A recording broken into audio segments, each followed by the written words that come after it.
సాధారణంగా మార్కెట్లో మనం బ్రేక్అవుట్ గురించి వింటూ ఉంటాం. దాంట్లో ఎస్పెషల్లీ ఈరోజు ఏంటంటే ఫాల్స్ బ్రేక్అవుట్స్ గురించి మనం డిస్కస్ చేసుకోబోతున్నాం. ముందుగా మిత్రులందరికీ స్వాగతం. సో ఫర్ ఎగ్జాంపుల్ ఇది ఒక ఇంపార్టెంట్ రెసిస్టెన్స్ అనుకుందాం. అట్ ద సేమ్ టైం ఇది వచ్చేసరికి మనకి ఇంపార్టెంట్ సపోర్ట్ అనుకుందాం. జనరల్గా ఏంటంటే మార్కెట్ అనేది ఒక రేంజ్ నుంచి బయటకు వచ్చేటప్పుడు ఎవరైనా సరే బ్రేక్అవుట్ అనేది ప్లాన్ చేసుకుంటారు. ఫర్ ఎగ్జాంపుల్ ఇక్కడ నుంచి మార్కెట్ అనేది బ్రేక్అవుట్ అయిందనుకోండి, మనం ఏమంటామంటే దీన్ని బ్రేక్ అవుట్ అంటాం, అప్ సైడ్ వెళ్ళింది కాబట్టి. సో జనరల్గా బ్రేక్అవుట్ జరిగినప్పుడు మనం లాంగ్ సైడ్ ఉండటానికి ప్లాన్ చేస్తాం. అదేవిధంగా ఫర్ ఎగ్జాంపుల్ ఇక్కడ సపోర్ట్ అనేది బ్రేక్ డౌన్ జరిగిందనుకోండి, దీన్ని ఏమంటామంటే బ్రేక్ డౌన్ అంటాం, డౌన్ సైడ్ ఉంటుంది కాబట్టి ఇక్కడ జనరల్గా షార్ట్ పొజిషన్స్ అనేది క్రియేట్ చేసుకుంటాం. సో ఇది వెరీ సింపుల్, ఇక్కడ దాకా అయితే మనకు ఒక క్లారిటీ ఉంది. బట్ ఒక్కొక్కసారి ఏం జరుగుతుందంటే ఇక్కడ చూడండి, మార్కెట్ కన్సోలిడేషన్లో ఉండి దాని తర్వాత బ్రేక్అవుట్ అయింది అనుకుంటాం, అన్నీ బాగానే ఉంటాయి. వెంటనే ఏంటంటే మార్కెట్ ఫాస్ట్గా వస్తుంది అనమాట ఇక్కడ. ఓకే, ఫస్ట్ ఆఫ్ ఆల్ ఇక్కడ ఏదైతే జరిగిందో దీన్ని సింపుల్గా మనం బ్రేక్అవుట్ అంటాం. బట్ ఇమీడియట్గా ఏంటంటే మనకి ఇక్కడ ఒక లెవెల్ మెయింటైన్ చేసుకున్నాం కదా, ఈ ఒక పర్టికులర్ లెవెల్ అనుకున్నాం. ఇది ఫర్ ఎగ్జాంపుల్ 100 అనుకుందాం, 100 లెవెల్ బ్రేక్అవుట్ అయింది, 100 దాటిపోయింది, 102, 103కి వెళ్ళింది. బట్ ఇమీడియట్గా లోపలికి వచ్చేసింది, 100 కంటే కిందకు వచ్చేసింది. ఆబ్వియస్గా దీన్ని ఏమంటామంటే బ్రేక్అవుట్ ఫెయిల్యూర్ అంటాం, రైట్, అప్ సైడ్. అదేవిధంగా ఒక్కొక్కసారి ఈ యొక్క ఇంపార్టెంట్ సపోర్ట్ని మనం వాచ్ చేస్తూ ఉన్నాం. ఓకే, సపోర్ట్ బ్రేక్అవుట్ అయితే మళ్ళీ వెంటనే రివర్స్ అనేది తీసుకుంటుంది అనమాట. దీన్ని కూడా సింపుల్గా చెప్పాలంటే బ్రేక్అవుట్ ఫెయిల్యూర్ అనే అంటాం. ఓకే, ఈ రెండు కేసులు ఏంటంటే డిఫరెంట్ ఫ్యాక్టర్స్ అనేది ఇన్ఫ్లుయెన్స్ చేస్తాయి. సో దీని నుంచి మనం ఎలా ప్రొటెక్ట్ చేసుకోవచ్చు అనేది కూడా మనం చూద్దాం ఒకసారి. ఫస్ట్ ఆఫ్ ఆల్ ఏంటంటే ఈ యొక్క బ్రేక్అవుట్ కానీ బ్రేక్ డౌన్ జరిగినప్పుడు కానీ ఈ యొక్క కేసు ఎందుకు డిస్కస్ చేసుకుంటున్నామంటే, చూడండి ఇక్కడ ఫర్ ఎగ్జాంపుల్ మనం 1000 క్వాంటిటీ అనేది బై చేసుకున్నాం. మనలాగా చాలామంది వాచ్ చేస్తూ ఉంటారు బ్రేక్అవుట్స్ అనేది. ఆ బ్రేక్అవుట్ జరిగినప్పుడు వాచ్ చేస్తున్నారు కదా, వాళ్ళకి ఎప్పుడైతే రాంగ్ అయ్యామో, ఎందుకంటే బ్రేక్అవుట్ ఫెయిల్యూర్ అని తెలిసిందో వాళ్ళు ఇమీడియట్గా ఏంటంటే ఒక్క క్లిక్తో ఇప్పుడు దాకా +1000 ఉన్న క్వాంటిటీ -1000కి వెళ్ళిపోద్ది అనమాట. అంటే ఒక్క క్లిక్తో ఫ్లిప్ చేస్తారు. ఇనిషియల్గా ఏమో బయ్యర్గా ఉన్నాడు, బట్ ఏంటంటే ఎప్పుడైతే మార్కెట్ లోపలికి రావడం జరిగిందో వాళ్ళు లాసెస్లో ఉంటారు కాబట్టి లాసెస్ నుంచి ప్రొటెక్ట్ చేసుకోవడానికి ఇమీడియట్గా ఏంటంటే ఇక్కడ -1000 క్వాంటిటీ అనేది యాడ్ చేయడం జరుగుతుంది అనమాట. అంటే ఈ లాంగ్ కాస్ట్ ఏమవుతుందంటే షార్ట్ అయిపోద్ది. అందుకని చాలా షార్ప్గా ఏంటంటే ఫాల్ అనేది జరిగే అవకాశం ఉంది. అదేవిధంగా అప్ సైడ్ వెళ్ళేటప్పుడు కూడా చాలా షార్ప్గా ఏంటంటే పైకి వెళుతుంది. ఫర్ ఎగ్జాంపుల్ ఇక్కడ నేను 10,000 క్వాంటిటీ అనేది సెల్ చేసేసా, ఏది బ్రేక్ డౌన్ జరిగిందని చెప్పేసి. బట్ మనకు అర్థమైపోయింది రాంగ్ అయిపోయింది, ఎందుకంటే మార్కెట్ లోపలికి వెళ్ళిపోయింది. అప్పుడు ఇమీడియట్గా ఏం చేస్తామంటే ఒక క్లిక్తో ఫ్లిప్ పొజిషన్స్ అని ఉంటుంది అనమాట. అది క్లిక్ చేయగల వెంటనే 10,000 క్వాంటిటీ బై చేసిద్ది అనమాట.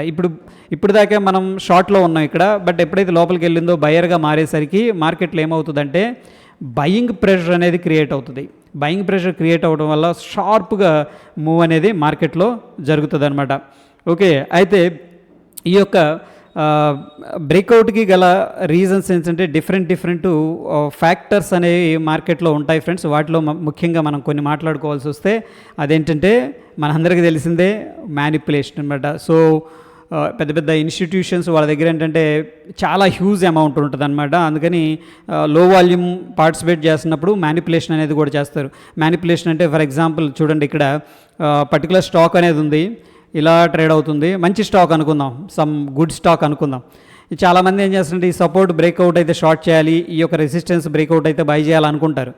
బట్ ఈ యొక్క జస్ట్ కిందకి అలా పుష్ చేస్తారనమాట. ఎందుకంటే ఇక్కడ చాలామంది తొందరపడి ఏం చేస్తారంటే షార్ట్ సెల్ చేస్తారు. ఇప్పుడు సెల్ చేసినప్పుడు ఇన్స్టిట్యూషన్ ఏం చేస్తుందంటే వాళ్ళ దగ్గర నుంచి బై చేస్తుంది. ఫర్ ఎగ్జాంపుల్ ఇక్కడ 2 crore షేర్స్ సెల్ చేసేవాళ్ళు ఉన్నారనుకుందాం, ఫర్ ఎగ్జాంపుల్గా చెప్తున్నాను. ఇక్కడ ఇన్స్టిట్యూషన్కి ఈ యొక్క పర్టికులర్ మంచి కంపెనీ, ఓకే, టాప్ కంపెనీ అనుకుందాం, వాళ్ళకి కావాలి చాలా షేర్స్.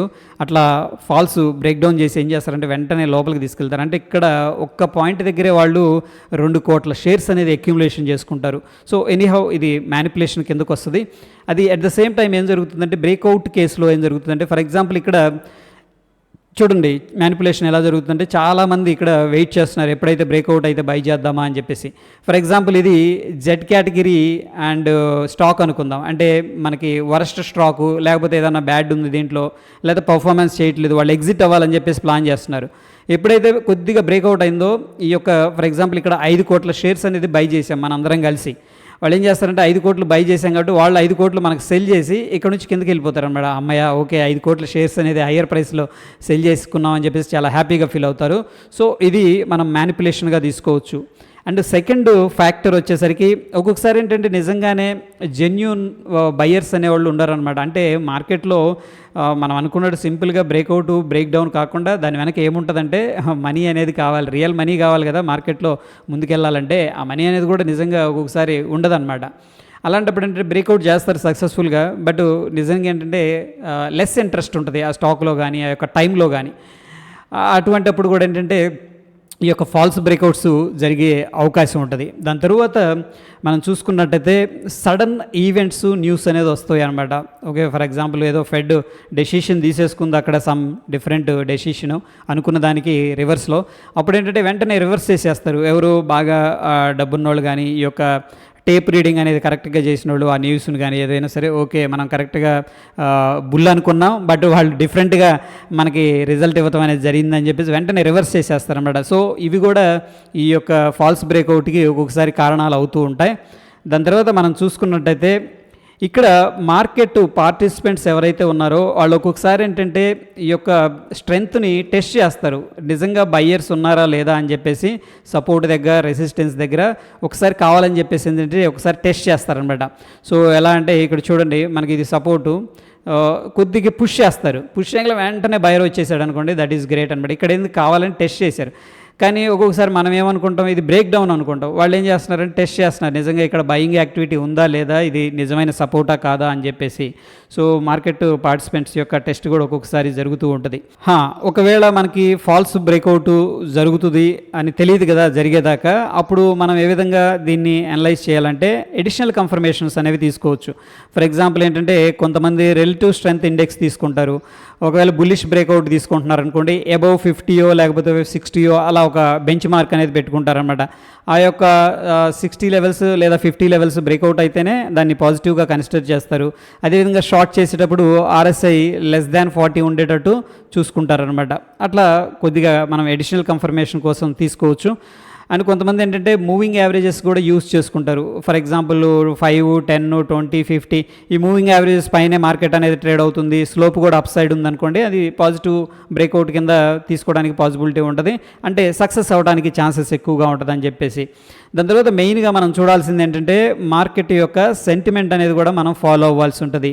మార్కెట్ సెంటిమెంటు అని నేను ఎందుకు అంటున్నానంటే, ఫర్ ఎగ్జాంపుల్ మనం COVID-19 అప్పుడు చూసాం ఎంత బిగ్ ఫాల్ జరుగుతుందో. అటువంటిప్పుడు ఏంటంటే లాంగ్ ఆపర్చునిటీ బ్రేక్అవుట్స్ అనేది ఫెయిల్ అయ్యే ఛాన్సెస్ ఎక్కువగా ఉంటాయి, ఎందుకంటే అక్కడ బేర్ కూర్చున్నాడు అక్కడ డ్రైవింగ్లో. సో అటువంటిప్పుడు ఏంటంటే మనం అవాయిడ్ చేయాలి. ప్రస్తుతం మనం ఒక నెల రోజుల నుంచి బుల్లిష్ అంటున్నాం కదా, ఈ యొక్క పర్టికులర్ టైంలో ఏంటంటే బ్రేక్అవుట్స్ అనేది మనకి బ్యూటిఫుల్గా వర్కౌట్ అయ్యే అవకాశం ఉంది. దాన్ని మనం మార్కెట్ సెంటిమెంట్ అని కూడా అనొచ్చు. అట్ ద సేమ్ టైం ఏంటంటే మనం నెక్స్ట్ యూజ్ చేసుకోవాల్సింది వాల్యూమ్ అనాలిసిస్. సో వాల్యూమ్స్ ఎలా పార్టిసిపేట్ చేస్తున్నాయి అనేది కూడా ఏంటంటే, అంటే బ్రేక్అవుట్ జరిగేటప్పుడు వాల్యూమ్స్ బిగ్గరగా ఉన్నాయా లేదా, ఒకవేళ హై వాల్యూమ్స్ అనేవి ఉన్నాయనుకోండి. అండ్ నెక్స్ట్ మనం చూడాల్సింది ఏంటంటే క్యాండిల్ అనమాట. ఈ రెండింటిని మనం కంబైన్ చేసుకొని good candle with high volume ఉందంటే డెఫినెట్గా ఏంటంటే దాన్ని మనం పాజిటివ్ బ్రేక్అవుట్గా కన్సిడర్ చేసుకోవచ్చు. ఇన్ కేస్ మనం ఎంత చేసినా ఒక్కొక్కసారి ఏంటంటే ప్రాబబిలిటీ కాబట్టి రాంగ్ అయ్యే అవకాశం కూడా ఉంటుంది. దానికోసం ఏంటంటే రిస్క్ అసెస్మెంట్ అనేది చేసుకోవాలి.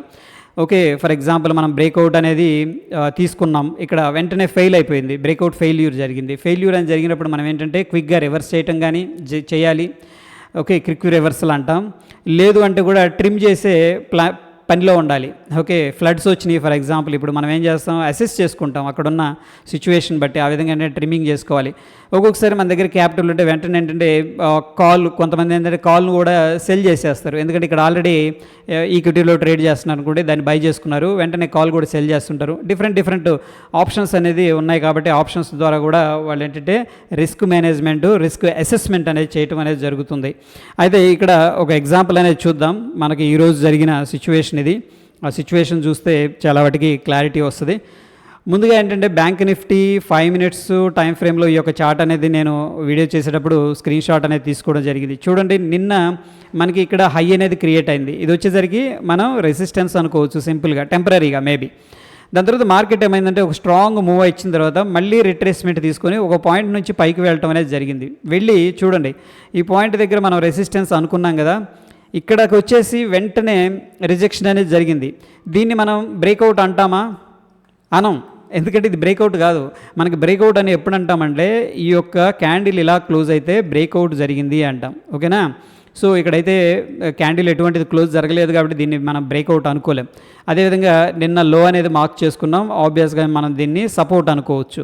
సో సపోర్ట్ దగ్గరకు వచ్చినప్పుడు ఏం జరిగిందంటే చూడండి, ఈ యొక్క క్యాండిల్ని మనం అబ్జర్వ్ చేస్తే మంచి సాలిడ్ రెడ్ క్యాండిల్ అనేది ఫార్మేషన్ జరిగింది, అవునా కదా.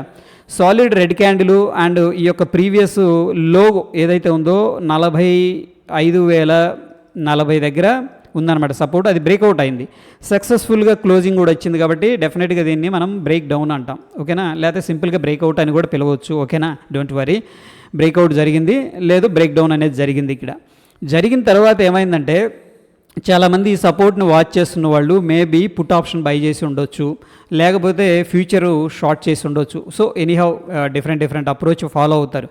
వ్యూ అనేది ఇక్కడ మనకు వచ్చేసరికి బేరిష్ వ్యూ ఆబ్వియస్గా. బట్ ఇమీడియట్గా ఏం జరిగిందంటే చూడండి, ఆ తర్వాత వెంటనే రివర్స్ అయ్యి ఈ యొక్క క్యాండిల్ పైకి వెళ్ళిపోయింది, అంటే లోపలికి వెళ్ళిపోయింది. ఫస్ట్ క్యాండిల్ అనేది మర్చిపోండి, ఈ జోన్లోకి వెళ్ళిపోయి మనకి ఈ యొక్క క్యాండిల్ని కూడా బ్రేక్అవుట్ చేయడం అనేది జరిగింది. డెఫినెట్గా ఏంటంటే దీన్ని మనం బ్రేక్అవుట్ ఫెయిల్యూర్ అని పిలుస్తాం. ఇక్కడ బ్రేక్అవుట్ ఫెయిల్యూర్ అయింది. చూడండి ఎంత ఫాస్ట్గా మూవ్ అయిందో. ఇక్కడ మార్కెట్ మూవ్ అవ్వడానికి చాలా టైం పట్టింది, బట్ ఇక్కడ వెరీ క్విక్గా మూవ్ అయిపోయిందంట. అంటే ఇక్కడ ఏం చేసిందంటే బేర్ ట్రాప్ అనేది చేసేసారు. చాలామంది ఎప్పుడు బ్రేక్అవుట్ జరిగితే కిందకి పార్టిసిపేట్ చేద్దామని చెప్పేసి ఎవరన్నా ఉంటే డెఫినెట్గా ఇక్కడ పుట్లు బై చేసి ఉంటారు, వాళ్ళందరూ కూడా ట్రాప్ అయిపోయి ఉంటారు. That is set to be bear trap అనమాట. అక్కడ నుంచి మార్కెట్ అనేది రివర్స్ తీసుకుంది. అండ్ రివర్స్ తీసుకున్న తర్వాత మనం చూసుకున్నట్టయితే ఈ యొక్క పర్టికులర్ పాయింట్ని మనం ఏమనుకున్నాం, రెసిస్టెన్స్ అనుకున్నాం. ఇక్కడ ఒకటోసారి, రెండోసారి అండ్ థర్డ్ టైం అయితే సక్సెస్ఫుల్ బ్రేక్అవుట్ అయింది. ఇక్కడ మనం బ్రేక్అవుట్ అని ఎందుకు అంటున్నామంటే చూడండి, క్యాండిల్ అయితే సక్సెస్ఫుల్గా క్లోజింగ్ ఇచ్చింది కాబట్టి మనం ఆబ్వియస్గా ఏం చేస్తాం, ఈ కేసులో మనం ఏం చేస్తాం, ఇక్కడ షార్ట్ అనేది తీసుకుంటాం, రైట్. షార్ట్ ఇనిషియేట్ చేస్తాం అండ్ ఈ యొక్క పర్టికులర్ లెవెల్ దగ్గర ఏం చేస్తామంటే మనం స్టాప్ లాస్ అనేది మెయింటైన్ చేసుకుంటాం. ఇక్కడైతే మనకి స్టాప్ లాస్ అనేది హిట్ అయిపోయింది. ఈ కేసులో మనం ఏం చేస్తాం, ఇక్కడ ఆబ్వియస్గా మనం లాంగ్ అనేది తీసుకుంటాం based on the price action and breakout. ఈ కింద ఏంటంటే స్టాప్ లాస్ అనేది మెయింటైన్ చేసుకుంటాం. అక్కడ నుంచి కూడా సక్సెస్ఫుల్గా మార్కెట్ అనేది రైజ్ అవ్వటం అనేది జరిగింది.